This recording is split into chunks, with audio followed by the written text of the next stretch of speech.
જે આપણે ધોરણ 7માં પહેલો એકમ રાજપૂત યુગ નવા શાસકો અને રાજ્યો વિશે શીખીશું. એકમ 1 રાજપૂત યુગ નવા શાસકો અને રાજ્યો. રાજપૂત રાજ્યોએ ઈસવીસન 700 થી ઈસવીસન 1200 વચ્ચેના 500 વર્ષના સમયગાળા દરમિયાન મોટાભાગના ઉત્તર ભારત અને દક્ષિણ ભારત પર વર્ચસ્વ જમાવી રાજપૂત યુગની સ્થાપના કરી. તેમણે ભારતીય હિન્દુ સંસ્કૃતિને પ્રજ્વલિત રાખી. આ તમામ નાના મોટા છતાં નોંધપાત્ર એવા રાજપૂત રાજ્યો ક્યાં અને કેવા હતા તે વિસ્તારથી જોઈએ. બાળમિત્રો, આપણે રાજવીઓ એટલે રાજાઓ. રજપૂત રાજાઓનું જ્યારે શાસન હતું એ વખતે હિન્દુ સંસ્કૃતિને એમણે જીવંત રાખી, પ્રજ્વલિત રાખી. એટલે હિન્દુ સંસ્કૃતિના નીતિ નિયમો, રીત રિવાજો, ધાર્મિક વાતો તેને ચાલુ રાખી. અને એ વખતે કયા અને કેવા રાજાઓ હતા એના વિશે આપણે સમજવાનું છે. પહેલા છે હર્ષવર્ધન પછીનો સમયગાળો. જુઓ, બાજુમાં એક નાના બોક્સમાં સમ્રાટ હર્ષવર્ધનનો ફોટો આપણને દેખાય છે. 7મી સદીમાં હર્ષવર્ધનના અવસાન બાદ ઉત્તર ભારતમાં તેમના વિશાળ સામ્રાજ્યનું નાના નાના સ્વતંત્ર રાજ્યોમાં વિભાજન થયું. એ જ રીતે પુલકેશી બીજાના અવસાન પછી દક્ષિણ ભારતમાં પણ સ્વતંત્ર રાજ્યો બન્યા. જ્યારે 7મી સદી હતી તે વખતે હર્ષવર્ધનનું અવસાન થયું અને ત્યાર પછી તેનું નાના નાના રાજ્યોમાં વિભાજન થયું. વિભાજન એટલે નાના નાના ટુકડામાં રાજ્ય વહેંચાઈ ગયું. અને એ જ રીતે દક્ષિણ ભારતમાં પણ પુલકેશી બીજાના અવસાન પછી તેના નાના નાના સ્વતંત્ર રાજ્યો બન્યા. મધ્યયુગના આ સમયગાળને ભારતીય ઇતિહાસમાં રાજપૂત યુગ કહેવામાં આવે છે. રાજપૂતો બહાદુર હતા, એટલા જ ટેકેલા હતા. રાજપૂતો બહાદુર હતા. યુદ્ધ મેદાનમાં તે ખૂબ જ બહાદુર રીતે યુદ્ધ મેદાનમાં પોતાના શત્રુ સામે લડાઈ લડતા હતા. આપેલ વચન પ્રાણને ભોગે પણ પાડતા. સામેની વ્યક્તિને આપેલું વચન પોતાનો જીવ આપીને મરવાનું પણ થાય તો તે મરી મીટતા અને વચન પાળતા. દુશ્મનને પીઠ બતાવતા કરતા તેઓ મૃત્યુ વિશેષ પસંદ કરતા. તેઓ ગૌ બ્રાહ્મણ પ્રતિપાલક હતા. શરણે આવેલાનું તેઓ કોઈ પણ ભોગે રક્ષણ કરતા. શરણે આવેલા એટલે પોતાની પાસે મદદ લેવા માટે કોઈ પણ વ્યક્તિ આવી હોય તો તેને કોઈ પણ હિસાબે પૂરેપૂરી મદદ કરતા. લડાઈમાં પણ અધર્મ આચરતા નહીં. કપટથી કોઈ પણ યુદ્ધ જીતતા નહીં. અધર્મ એટલે ખોટી રીતે. ભારતની રાજપૂતાણીઓ વીરત્વ માટે વિખ્યાત હતી. રજપૂતની પત્ની એટલે રાજપૂતાણીઓ. તો આ રજપૂતોની જે રાજપૂતાણીઓ હતી એ પણ એટલી જ બહાદુર અને વીરત્વ એટલે એમની બહાદુરી માટે પ્રખ્યાત હતી. પુત્ર અને પતિને હસ્તમુખે યુદ્ધમાં વિદાય આપતી. જ્યારે પોતાનો પુત્ર અને પોતાના પતિ યુદ્ધમાં લડાઈ માટે જતા હોય તો તેમણે હસતા મોઢે યુદ્ધમાં વિદાય આપતી. તમે જોઈ શકો છો બાજુમાં એક ચિત્ર આપેલું છે જેમાં રણ મેદાનમાં યુદ્ધ કરવા માટે પોતાના પતિને વિદાય આપવા માટેની રાજપૂત વીરાંગના એને કંકુ તિલક કરી અને હસતા મોઢે વિદાય આપે છે. નિડરતા અને સત્ય માટે તે પ્રાણની પણ પરવા કરતી નહીં. જરૂર પડે તો હાથમાં તલવાર લઈને રણ મેદાને નીકળી પડતી. આવી વીરાંગનાઓના અનેક ઉદાહરણો જોવા મળે છે. નિડરતા એટલે કોઈ પણ બાબતે એ બેફિકર રહીને નિડર, ડર વગર, સત્ય માટે પોતાના જીવની ચિંતા કર્યા વગર પણ તે યુદ્ધમાં જોડાતી અને લડાઈ લડતી. હાથમાં તલવાર લઈને પણ રણ મેદાને નીકળી પડતી. ભારતના મધ્યયુગીન ઇતિહાસમાં રણધીરા રાજપૂત શાસકોની વીરતા, સાહસ અને શૌર્યના પ્રસંગો નોંધાયેલા છે. તમે આપણો મધ્યયુગનો ઇતિહાસ જુઓ, એના પુસ્તકો વાંચો તો તેમાં આ રાજપૂત શાસકોની વીરતા, તેમના સાહસ અને શૌર્યના ઘણા બધા પ્રસંગો એમાં આપેલા છે. આશરે 500 વર્ષ સુધી રાજપૂતોએ ભારતને વિદેશી આક્રમણોથી બચાવ્યું હતું. વિદેશી આક્રમણ એટલે જ્યારે પોતાના રાજ્ય ઉપર બહારના દેશનો બીજા કોઈ દેશના રાજા ચઢાઈ કરે ત્યારે પોતાના દેશને બચાવવું એને કહેવાય કે તેણે પોતાને ભારતને, આપણા દેશને વિદેશી આક્રમણોથી બચાવ્યો હતો. આવા રાજપૂત રાજ્યવંશો વિશે આપણે જાણીએ. 7મી સદીના અંતમાં સામંતશાહી શક્તિઓનો ઉદય થતાં ભારત અનેક નાના મોટા ટુકડાઓમાં વહેંચાયું. જ્યારે સામંતશાહીનો શરૂઆત થઈ એ વખતે ભારત નાના નાના ટુકડામાં વહેંચાયેલું હતું. દેશમાં અનેક રાજપૂત રાજ્યવંશોનો ઉદય થયો અને ઘણા બધા નવા રાજ્યવંશોની શરૂઆત થઈ. આ સમયને મધ્યયુગ કહે છે. આપણે તે સમયના ઉત્તર અને દક્ષિણ ભારતના રાજ્યોનો અભ્યાસ કરીશું. ઉત્તર ભારતના રાજ્યો.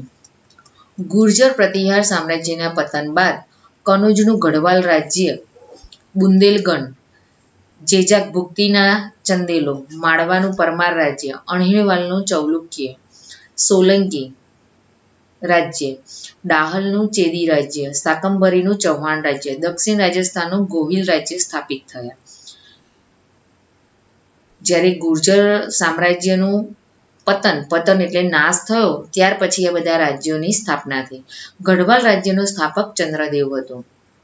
તેમણે કનોજ સિવાય કાશીને પણ બીજી રાજધાની બનાવી હતી. આ વંશમાં મદનચંદ્ર, ગોવિંદચંદ્ર જેવા શાસકો થયા હતા, જેમાં ગોવિંદચંદ્ર આ કુળનો સૌથી પ્રતાપી અને પરાક્રમી રાજા હતો. જે આ બધા રાજાઓ થયા એમાં પ્રતાપી એટલે જેણે પ્રશંસાપાત્ર કામ કર્યા હોય, પોતાના દેશની રક્ષા માટે યુદ્ધમાં જીત પ્રાપ્ત કરી હોય અને પરાક્રમ કરીને પોતાના દેશની રક્ષા કરી હોય, તે રીતે ગોવિંદચંદ્ર પ્રતાપી અને પરાક્રમી રાજા હતો. તેણે ગજનીના આક્રમણને અટકાવ્યું હતું, તેમજ અનેક બૌદ્ધ વિહારોનો જીર્ણોદ્ધાર કરાવ્યો હતો.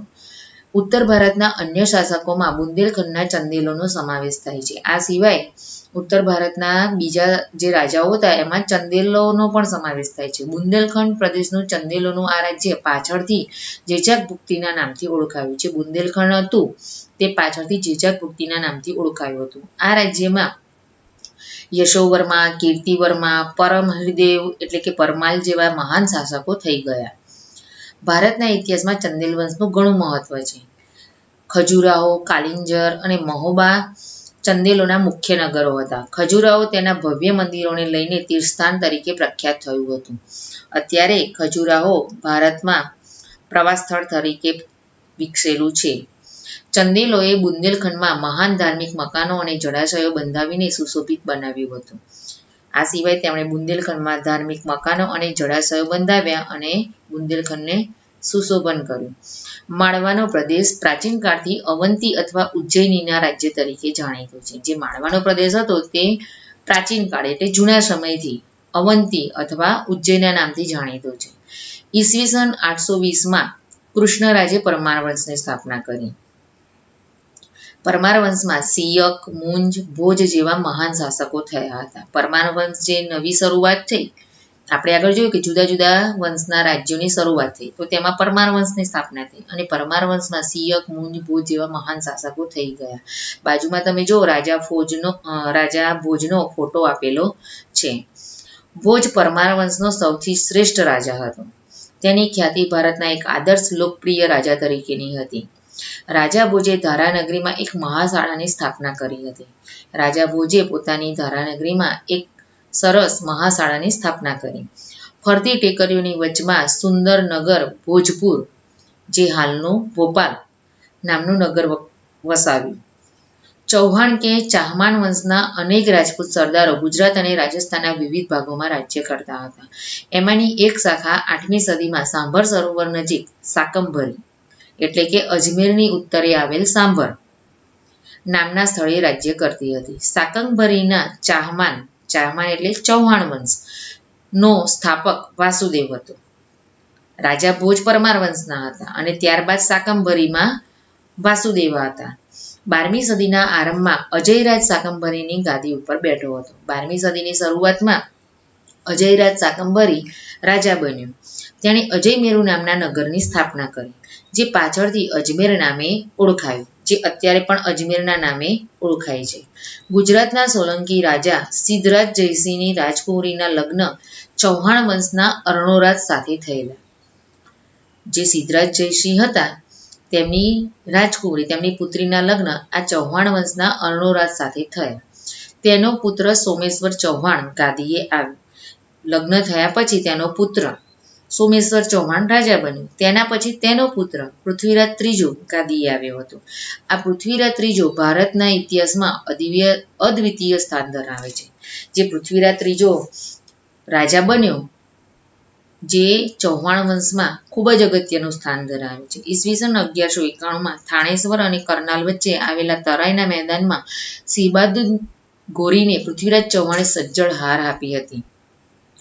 તરાઈના મેદાનમાં ઈસવીસન 1191માં થાણેશ્વર અને કરનાલ વચ્ચે જે તરાઈનું મેદાન આવેલું છે તેમાં સિહાબુદ્દીન ગોરીને અને પૃથ્વીરાજ વચ્ચે ભયંકર યુદ્ધ થયું હતું અને એમાં તેણે સિહાબુદ્દીન ગોરીને હાર આપી હતી, એટલે કે હરાયો હતો. તે પછી ઈસવીસન 1192માં પૃથ્વીરાજ ચૌહાણની હાર થઈ. ફરીથી યુદ્ધ થયું ત્યારે પૃથ્વીરાજ ચૌહાણની હાર થઈ અને દિલ્હીના તખ્તા પર મુસ્લિમ સત્તાનો ઉદય થયો અને દિલ્હીની ગાદી પર મુસ્લિમ સત્તાની શરૂઆત થઈ. આથી તરાઈની લડાઈ ભારતીય ઇતિહાસમાં સીમાચિહ્નરૂપ ગણાય છે. રાજપૂત યુગમાં ગુજરાતના શાસકોનું વિશેષ સ્થાન છે. આ સિવાય તમે જુઓ તો આપણા ગુજરાતમાં પણ આ રાજપૂત રાજાઓનું વિશેષ મહત્વ હતું. 8મી સદીમાં ગુર્જર પ્રતિહારોનું રાજ્ય હતું. 8મી સદીમાં આપણા ગુજરાતમાં પ્રતિહારોનું રાજ્ય હતું. 8મી સદીના મધ્યમાં આશરે ઈસવીસન 756માં સરસ્વતી નદીના કિનારે વનરાજ ચાવડાએ અણહિલવાડ પાટણની સ્થાપના કરી. આ વનરાજ ચાવડા એ ખૂબ પ્રસિદ્ધ રાજા હતો અને તેણે અણહિલવાડ પાટણની સ્થાપના કરી હતી. પોતાના બાળમિત્ર અણહિલવાડ ભરવાડના નામ ઉપરથી વનરાજ ચાવડાએ નવીન નગરનું નામ અણહિલવાડ પાટણ રાખેલ એવી સામાન્ય માન્યતા છે.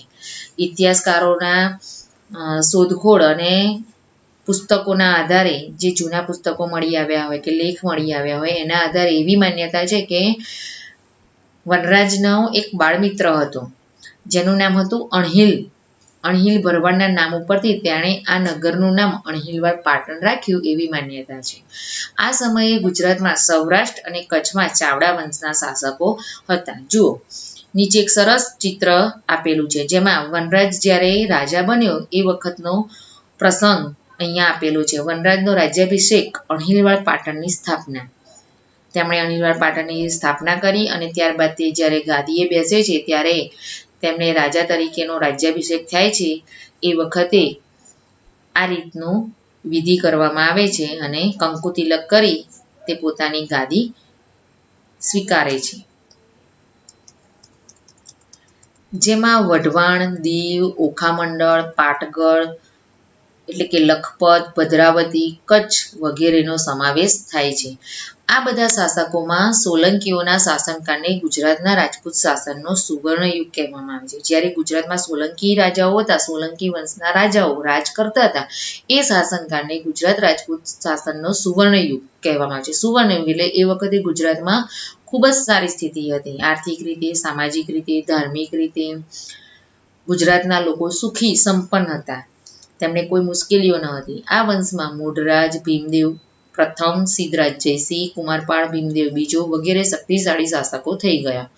સોલંકીઓના શાસનમાં ગુજરાત આર્થિક અને સાંસ્કૃતિક દ્રષ્ટિએ સમૃદ્ધ હતું.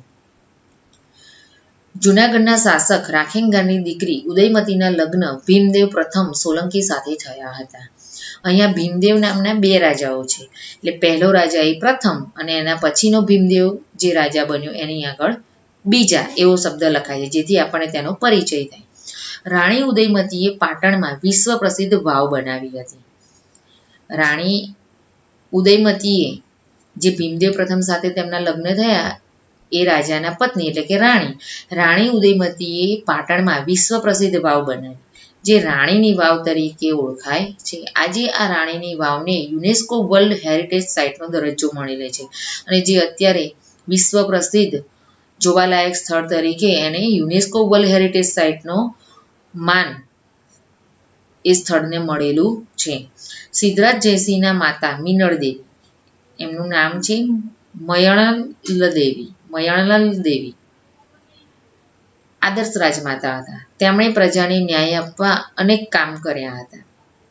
તેમના માતા પણ એક સારા રાજમાતા હતા. તેમણે લોકોને ન્યાય અપાવવા માટે અને પોતાના રાજ્યમાં લોકોની સુખ સુવિધા માટે સારા કામ કર્યા હતા.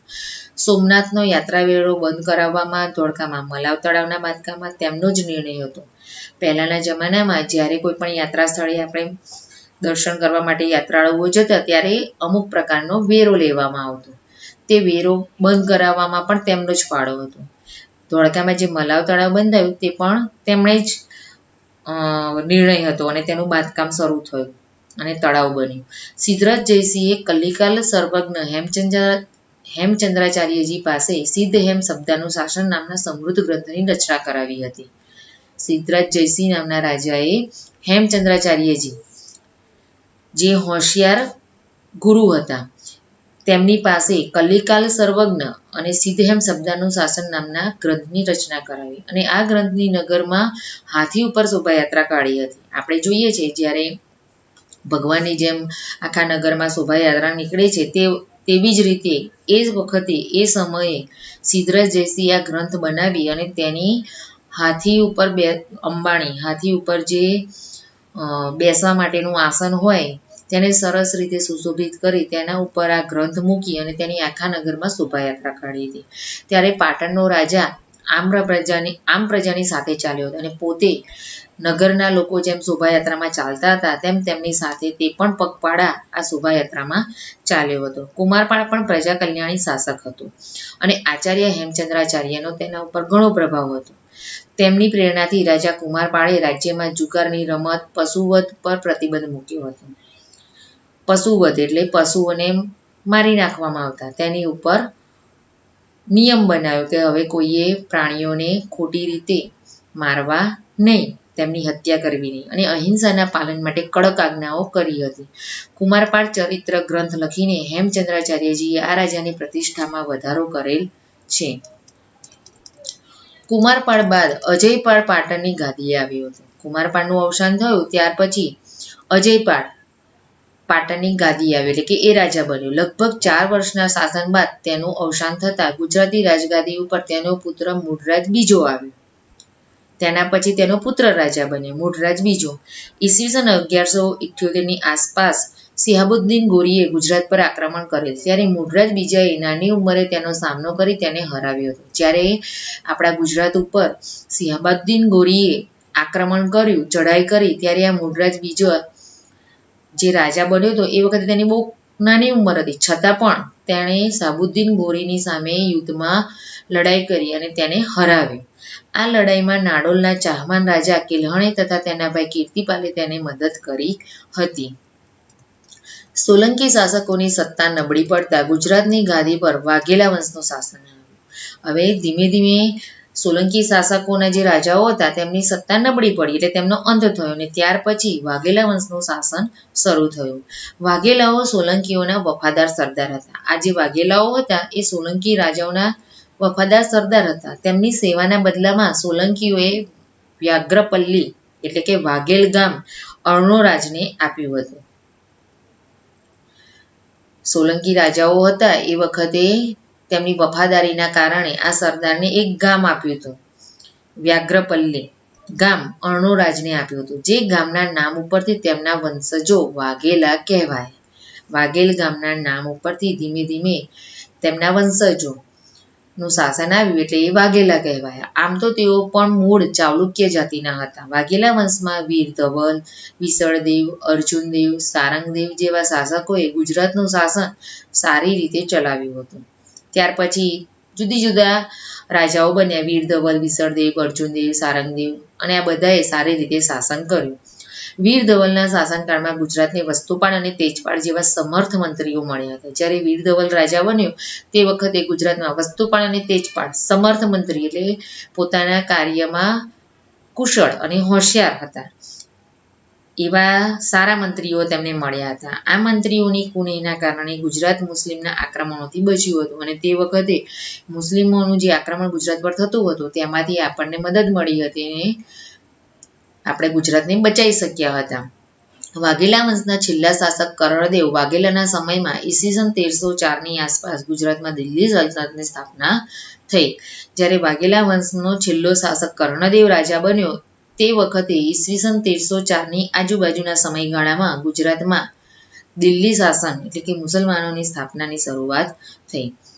8મી સદીના મધ્ય ભાગમાં બંગાળમાં પાલ વંશનું શાસન હતું.